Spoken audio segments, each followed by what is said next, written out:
군기반정 최혜영 의원이 없길래 야 오늘은 마음 편하게 하겠다 싶었는데 이소영이 딱 앉아있네. 편파적 진행 말아주십시오. 사퇴하라. 그래 계획이 있어. 다 계획이 있기 때문에 요새는 그래도 편하죠. 우리 애 크는 걸 못 봤어요 제가. 갑자기 그 유치원생이 생각이 나네요. 아이고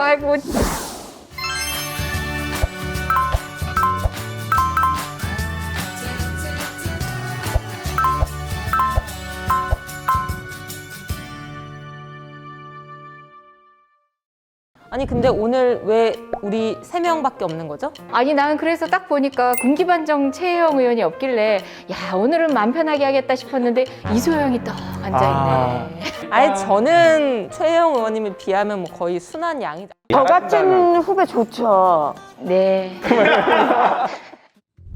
안녕하세요. 국민의 목소리를 담은 법안을 직접 배달해 드립니다. 국민입법 프로젝트 국회의원 시키신 분. 오늘 진행을 맡은 저는 서울 동대문을 국회의원 장경태입니다. 반갑습니다.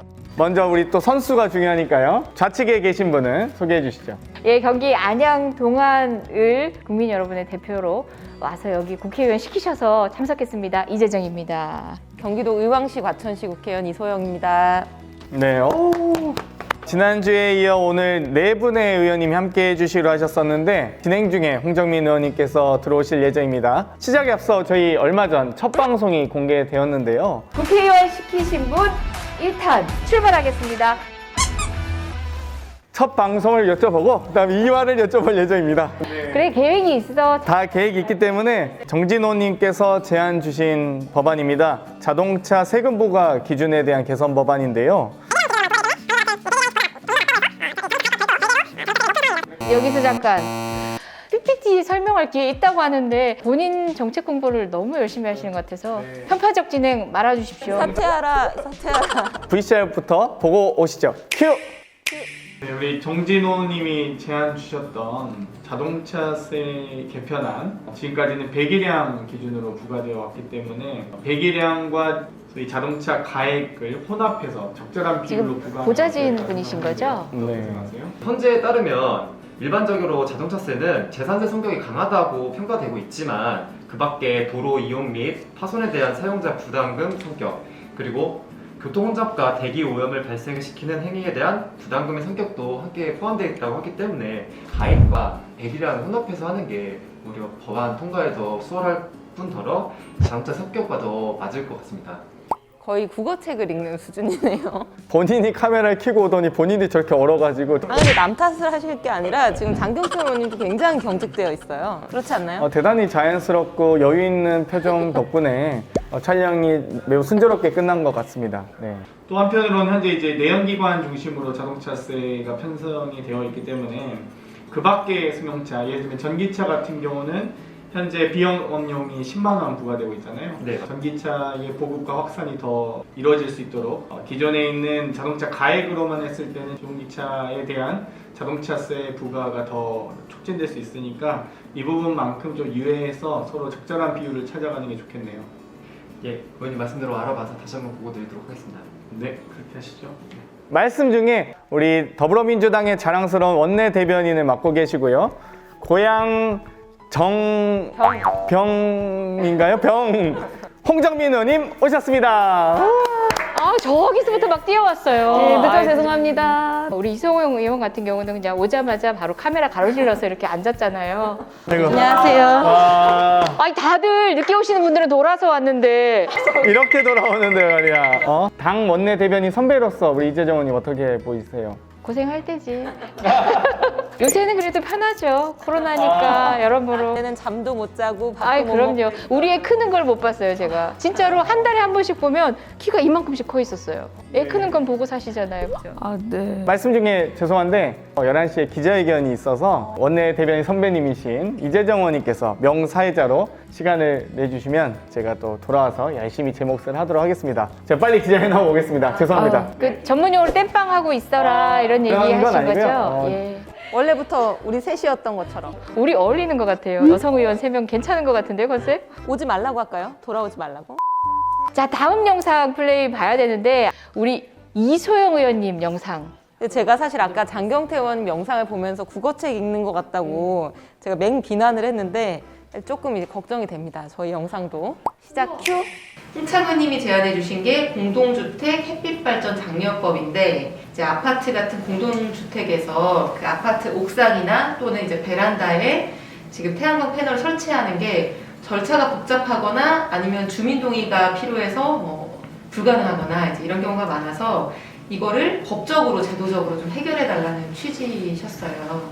베란다 이 철제 구조물에 부착된 이제 거치식이다 보니까 사실 태풍이 뭐 세게 많이 불거나 이러면은 이웃 주민들 입장에서는 우려가 될 수도 있을 것 같은데 네. 이 문제는 좀 어떻게 해결이 미니 태양광 시공 기준을 마련해가지고 보급업체에 준사하도록 바람도 이제 견딜 수 있는 태양광을 설계하기로 얘기되어 있습니다. 네, 그래서 이제 저희가 발의할 공동주택 햇빛 발전 장려법에 대해서 현재 법제실에 협조를 요청한 상황이고 곧 답변을 주신다고 말씀을 들었습니다. 이게 법안이 필요하다고 관련된 내용을 뚝딱 만드는 게 아니라 현행법 점검해서 어느 단위를 바꿔야 되는지가 되게 중요하긴 해요. 그죠? 오케이, 네. 파이팅, 좋습니다. 파이팅, 파이팅. 정말 이렇게 카메라 앞에 서서 국회의원 시키시분 하고 우스꽝스러운 모습으로 나타났던 의원님들이 이렇게 의원실에 돌아가서는 치열하게 토론하고 논의하면서 지금 법안을 준비 중이십니다. 우리 홍정민 의원님, 우리 의원실 식구들과 함께 법안을 준비하는 모습 보겠습니다. 입법조사처에 자료 요청한 거 답변이 와가지고요. 아, 예. 일단 2페이지 먼저 보시면요. 이런 것도 인정을 하는데 이런 건 또 인정을 안 해라는 생각이 들더라고요. 저도 아무도 뭐 제가 보더라도. 네. 형사 같은 경우는 네. 사실은 이렇게 결론만 보면은 좀 잘 이해가 안 된다 이런 게 좀 있을 수 있었던 것 같아요. 근데 법정에서 실제로 보면은 여러 가지 다양한 사정을 정말 많이 참작을 하더라고요. 그래서 아마 이 결론만 보면 좀 부당해 보일 수 있는데 그래도 일관되게 많이 부당해 보이는 거는 좀 고칠 필요는 있죠. 4페이지에 보시면 저기 입법조사처의 어떤 견해를 이렇게 밝혀놓은 거긴 했는데요. 아까 말씀드렸던 것처럼 학계와 여론에서는 정당 강의 성립 범위를 넓혀야 된다라는 게 굉장히 우세하게 이제 깔려 있는데 네. 조금 이제 신중론도 제기되고 있다고 하더라고요. 예. 다른 검소들도 좀 해봐야 되겠어요. 네. 아유 고생하셨어요. 되게 잘하시는데요? 야 나보다 100배 낫네. 자연스럽네. 부럽다. 이 재미가 쏠쏠한 것 같아요. 보좌진과 어떻게 이야기하는지, 발령기는 안 하시는지, 의원실 분위기는 어떤지 등등 그 영상 내용 이외의 것을 보는 재미도 쏠쏠한 것 같은데요. 네, 마지막 영상입니다. 제 영상인데요. 여러분들의 주문에 적합한 상품을 만들어내기 위해서 노력했습니다. 영상 보시죠. 아이고 귀한 걸음 해주셔서 고맙습니다. 안녕하세요. 불러주셔서 네. 감사합니다. 아니 우리말 정비법을 위해서 저희가 국회에서 관련 업무를 담당하고 계신 분 모셔서 말씀 들어보고자 합니다. 우리 법제실 법제연구분석과 조승래 과장님이신데요. 어서 오세요. 조승래라고 하고요. 지금 20대 국회부터 조승래 의원님이 계셔서 제가 제 소개하기가 많아요. 조승래 의원님 동명이인이세요? 아주 쉽게 해주셔서요. 이게 국회의원 시키신 분이라는 프로젝트를 몇 의원들이 하고 있습니다. 혹시 예. 언뜻 들어보셨나요? 제가 사실 저번 금요일 날 말씀 듣고 주말에 한번 네. 저희 의원님 채널에 들어가서 한번 봐봤는데요. 예. 스튜디오부터 이렇게 그때 보니까 되게 잘해두셔서 예. 굉장히 뭐랄까 좀 몰입감 있게 잘 만드셨다는 생각도 들었고요. 특히 다른 의원님들이 서로 좀 격의 없이 얘기하신 모습이 이렇게 방송이 되니까 더 이렇게 좀 의원님들 간의 거리를 좀 좁힐 수 있을 것 같기도 하고 그래서 네. 굉장히 잘 봤습니다. 고맙습니다. 더 분발하겠습니다. 국회 내에서 한글화 추진하게 된 계기가 어떤 계기였죠? 사실 국회에서 한글화 추진은 뭐 상시적으로 하고 있었고요.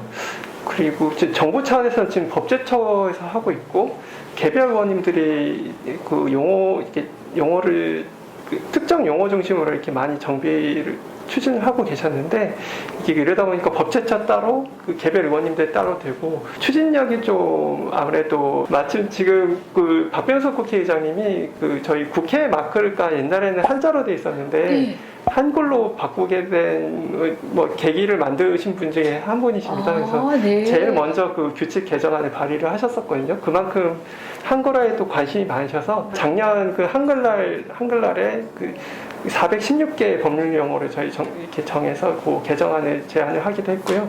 네네. 예, 그 외에도 뭐 상시적으로 좀 정비가 필요하다고 생각하는 법률 용어는 제가 계속 검토를 하고 있습니다. 국회에서 사실상 이 문제를 그냥 손 놓고 있진 않았더라고요. 여러 차례 시도를 했었고 다만 그것이 일괄적으로 국민이 만족할 수준이 되기에는 오랜 행보지만 좀 부족했던 거죠. 정부 부처의 법제처와 우리 국회인, 예. 법제실과 그리고 국립국어원까지 같이 예. 지금 함께 작업을 하고 있는 거죠. 네. 그래서 만든 게 책이 이건가요? 예, 작년 연말에 나온 책인데요. 사실은 이게 참 제가 법률가 출신이라 이런 저한테 익숙한 용어도 있지만 그런 저조차도 낯선 용어가 있었어요. 이건 정말 목적의식적으로 또 이런 전문가의 늪에 빠지지 말고 예. 잘해야겠다 이런 생각 들었는데 아유 고생하셨어요. 이거 하시느라고 법률까지 다 바뀌어야겠지만 그래도 이렇게 정비됐다는 것 자체가 또 의지를 보여주는 거기도 하고 이게 예. 동력이 또 될 것 같아요. 지금 준비하시는 법안은 사실 그 의원님들이 법안을 내실 때 뭐 저희 법제실을 거치시는 경우도 있지만 거치지 않는 경우도 있고요. 예. 그런 경우에는 아마 지금 법률 그 용어 관련해서 좀 그 점검을 하지 않고 그냥 발의하시는 경우도 생기기 때문에 그런 경우를 없애기 위해서 법률 그 용어 순화면에서 한번 점검을 했다는 것을 좀 알리는 의미에서 좀 검토 보고서 같은 것을 좀 붙이자는 그 아이디어를 주신 걸로 제가 이해를 네. 하고요. 저희가 내부적으로 계속 잘 검토를 해서 더 좀 다듬어 드릴 수 있게 이렇게 준비를 하고 있습니다. 저는 이런 제안을 받고 또 막연히 생각했던 거지만 이미 문제인식을 가지신 지 꽤 오래되셨으니까 과정에서 느끼신 점들 제가 수시로 괴롭혀 또 여쭙겠습니다. 예, 고맙습니다. 네, 오늘 시간 내주셔서 설명 주셔서 너무 고맙습니다. 웃는 표정으로 영상이 끝나는 걸 보니까 최근에 어떤 닮은 유치원생을 제가 본 기억이 나는데 갑자기 그 유치원생이 생각이 나네요. 아이고 지금 자, 시청자분들 아마 이 영상이 나갈 때쯤 아마 이미 보신 분들이 많으실 텐데 만약에 못 보신 분들이 계시다면 이재정 유치원 이렇게 검색하면 아마 영상이 뜨실 겁니다. 아저씨, 이걸 잘 뽑으려면 어떻게 해야 해요? 잊어주세요. 잊어주세요. 자, 이제 주문받은 법안 관련 PPT 발표를 해볼 시간인데요. 이소영 의원님부터 진행하실 건데요. 네. 한번 보실까요? 네, 시작하겠습니다. PPT를 준비하는 동안 잠깐 집 나갔던 장경태 의원님이 돌아오셨습니다. 여기서 너무 고소한 냄새가 나니까, 법 만드는 고소한 냄새가 나니까 돌아오셔가지고 마이크를 넘겨드릴까 말까. 마이크를 넘기도록 하겠습니다. 네, 저 없는 동안 가장 매끄러운 진행을 해주신 이재정 의원님께 너무 감사드리고요. 이소영 의원님의 공동주택 햇빛 발전 장려법 소개하겠습니다. 와. 안녕하세요. 이소영 의원입니다. 홍창효님께서 주문하신 공동주택 햇빛발전 장려법을 어떻게 검토해 나가고 있는지 말씀을 드리겠습니다. 일단 공동주택이라고 하면 어떤 게 생각나시죠? 아파트. 네, 주로 아파트를 의미하고요. 빌라나 이제 다른 형태들도 있습니다. 근데 공동주택이 혼자 사는 주택이 아니다 보니까 사실 공동주택에서 뭔가를 하는 데 있어서는 법적으로 여러 가지 규제가 있습니다. 태양광 패널을 공동주택 옥상에 설치한다거나 또는 베란다에 설치한다거나 할 때도 이 공동주택 관리법을 포함한 여러 이제 법령의 규제를 받게 되는데요. 그래서 이 규제를 조금 완화해서 그 재생에너지 설치를 쉽게 하고 재생에너지 사용을 활성화해서 기후 위기를 막아내자, 이제 이런 법입니다. 두 지방자치단체에 이제 제가 상황을 좀 문의를 해봤어요. 담당자가 다 있더라고요. 요건들이 많다 보니까 수요가 점점 줄어들 거 아니겠어요. 절차가 복잡하니까.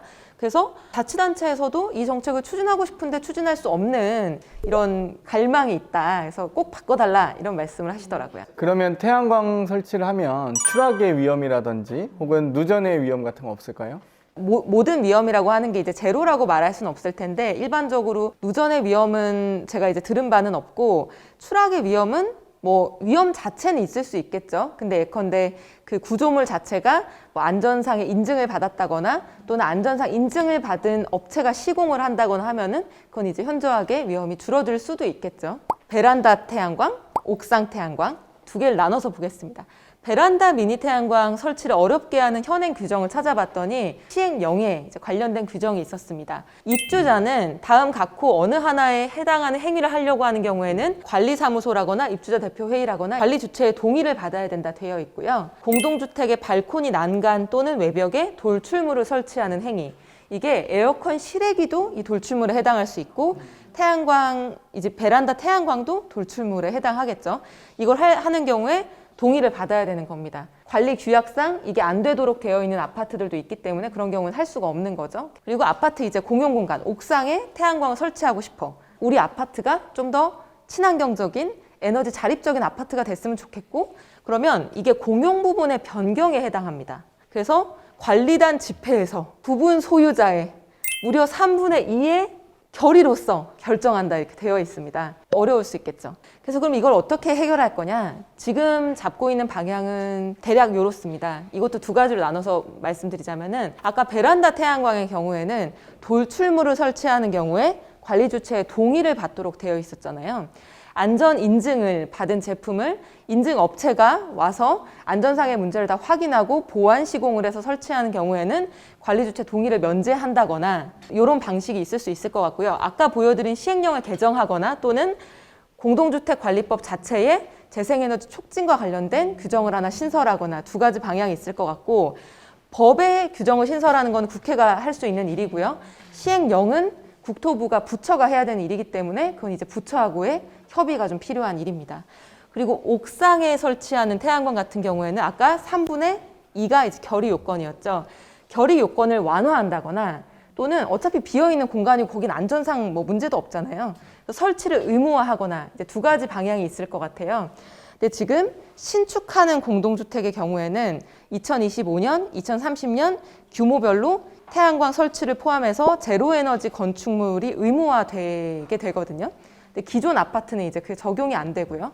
설치 의무화하는 것은 이제 기존 아파트에 대해서도 재생에너지를 이제 옥상에 설치하는 거를 의무 규정으로 신설하는 방식이 이제 가능할 거고요. 결의 요건을 완화하는 거는 아까 이제 3분의 2 결의 요건이 있었는데 결의 요건을 과반수로 완화하는 이제 예외 규정이 있습니다. 거기에다가 에너지 비용 절감을 위한 재생에너지 설비의 설치, 이걸 이제 예외 규정에 추가를 하게 되면 3분의 2가 아니라 2분의 1 동의만 받아도 할 수 있는 방법이 생기고, 또는 아까처럼 집합건물법 자체에 재생에너지를 촉진하는 규정을 신설하는 방법도 있을 것 같습니다. 그러니까 이 옵션들을 다 열어놓고 지금 검토를 하고 있습니다. 최소한 그 재생에너지 촉진 규정 신설 정도는 우리가 어떤 갈 길을 보여준다는 측면에서 필요하겠다는 생각도 듭니다. 그런데 지금 문제는 이 법안들이 모두 장경태 의원님이 속해 있는 국토교통위원회 소관 공동주택관리법 저희소 상임이에요. 좋은 정책을 제가 잘 논의할 수 있어서 영광입니다. 법안 소위에 계신가요? 아닙니다. 아니, 그럼 됐고요. 여기까지 준비했습니다. 와. 감사합니다. 네, 다음으로 홍정민 의원님 정책 제안 듣도록 하겠습니다. 시작해 주세요. 저는 김석촌 님이 주문하셨던 정당방위 인정기준 확대법에 대해서 이제 발표를 좀 하겠습니다. 지금 정당방위를 인정받으려면 형법 21조에 따라서 본인과 타인 법익에 대해 침해를 받아야 되고, 그리고 현재성, 부당성, 상당성을 이렇게 요건을 충족해야 됩니다. 우리 형법상에 따르면요. 그런데 이런 게 이 규정이 실제 재판에서는 이 다양한 유형의 여러 가지 사건에 잘 적용되기가 쉽지가 않고, 그리고 판례의 태도가 굉장히 소극적으로 인정하기 때문에 이 법만으로는 잘 적용되기 힘들다라는 문제의식에서 출발을 했습니다. 그런데 최근에 이제 사례들을 보면은 좀 정당방위를 인정하려는 이제 움직임이 보이기 시작하는데요.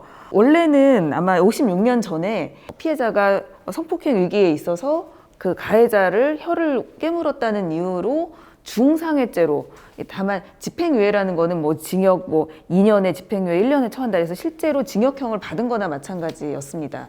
당시 판례상으로는 사실 강간미수조차 인정되지 않았던 좀 황당한 판례였는데요. 이 50년이 지난 지난 7월에는 검찰 단계에서 법정으로 넘기지도 않고 이 피해자에게 정당방위를 인정해서 기소를 하지 않은 식으로 바뀌었습니다. 태도가. 그리고 최근에 헌법재판소에서는 이 성추행범에게 그릇을 휘둘러서 약간 상해로 기소를 받다가 이 기소유예 처분을 받았어요. 그러니까 상해죄로 기소유예다 이런 식으로 유죄를 인정한 사안에 대해서 기소유예 처분을 받은 사람이 헌법재판소에 나 억울하다 청구를 했더니 헌법재판소에서는 정당방위에 해당하는데 그거를 기소유예했다고 무죄 판단을 한 거고 그 근거로 헌법상의 평등권과 행복 추구권을 침해한 것으로 이를 기소유예 처분을 취소한다고 판단을 했습니다. 그래서 저희 아마 법을 만들 때 이런 헌법재판소 결정상의 이런 헌법적 근거를 좀 잘 언급을 하면 좀 법 바뀌기가 쉽지 않을까 이런 생각이 조금은 들었습니다. 저희가 이제 정당방위 인정 기준에 대해서 사실은 오래 논의가 되었는데 결실을 아직 맺지 못하고 있었습니다. 그래서 우리 국회의원 시키신 분을 통해서 이런 정당방위 인정 기준을 좀 확대해보는 이런 기회가 되지 않을까 생각이 듭니다. 감사합니다. 네, 우리 홍정민 의원님 정책 제안 잘 들었습니다. 다음 정책 제안 순서입니다. 우리 이재정 의원님의 정책 제안 한글화 정비법 들어보도록 하겠습니다.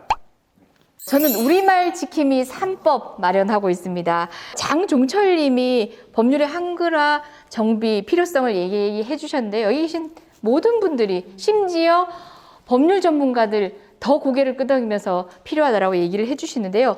알아보니까 사실 국회의 노력들이 오랜 시간 동안 있었습니다. 그리고 2019년 이후에 사실상 최근이죠. 최근에 한글화 정비법을 위해서 전 상임위와 특히 국회 사무처의 노력이 상당했습니다. 그럼에도 불구하고 아직 국민이 체감하기에는 한참 멀었죠. 갈 길이 멀었죠. 다만 이렇게 한글화를 하는 과정에서 여러 장애들이 있는 거죠. 그걸 거두는 작업이 아마 이번 우리말 지킴이 3법이라고 명명한 이 법안 개정 작업에서 필요하지 않을까 싶은데요. 보시겠습니다. 말씀드린 바처럼 2006년부터 시작이었어요. 알기 쉬운 법령 만들기. 그리고 또 2018년부터는 팀이 있어요. 법제처에 알기 쉬운 법령팀이 있습니다. 근데 늘 우리 부처의 문제는 뭘까요? 이 사람이 다른 일을 또 다 해요 하니까 중요도에서 떨어지겠죠.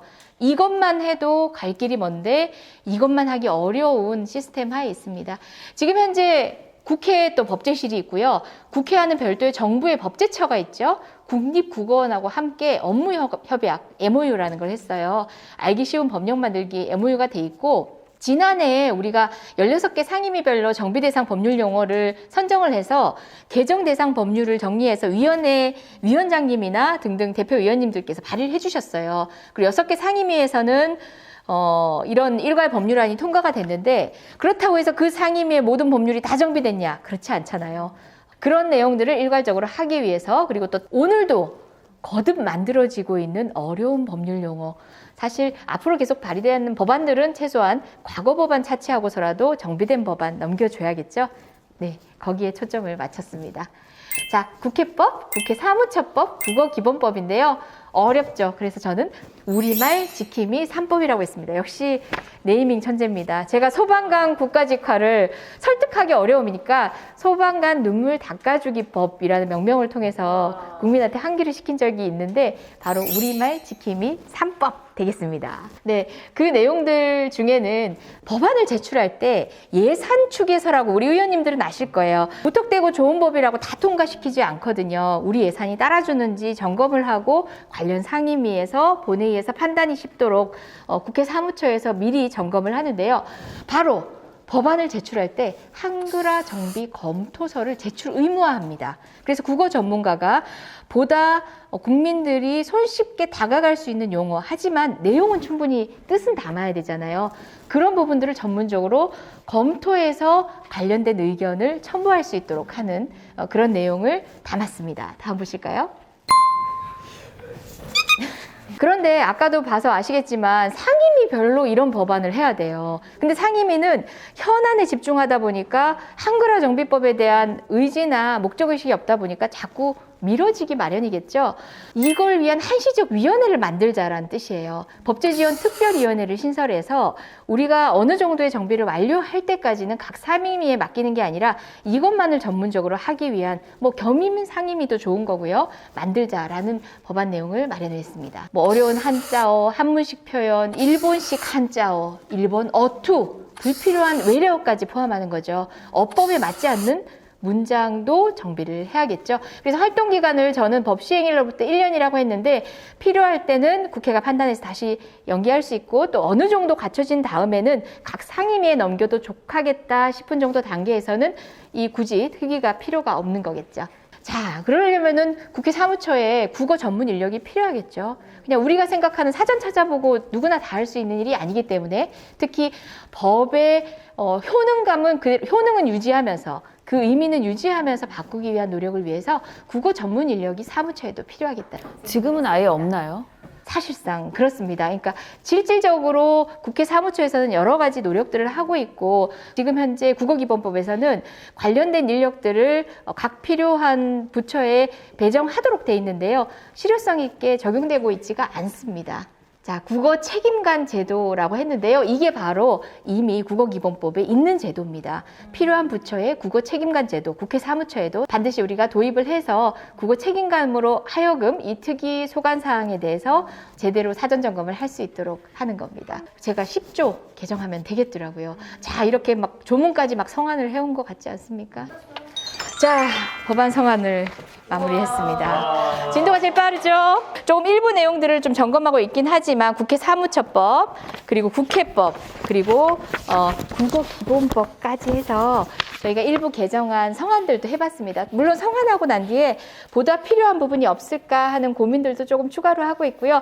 특히 도종환 의원님이 관련된 내용 법안에 관심이 많으시고 실제 법안 내용 안에 들어갈 수 있도록 실효성 있게 활용할 수 있도록 노력 많이 하셨거든요. 상의도 좀 드려보겠습니다. 저는 여기까지입니다.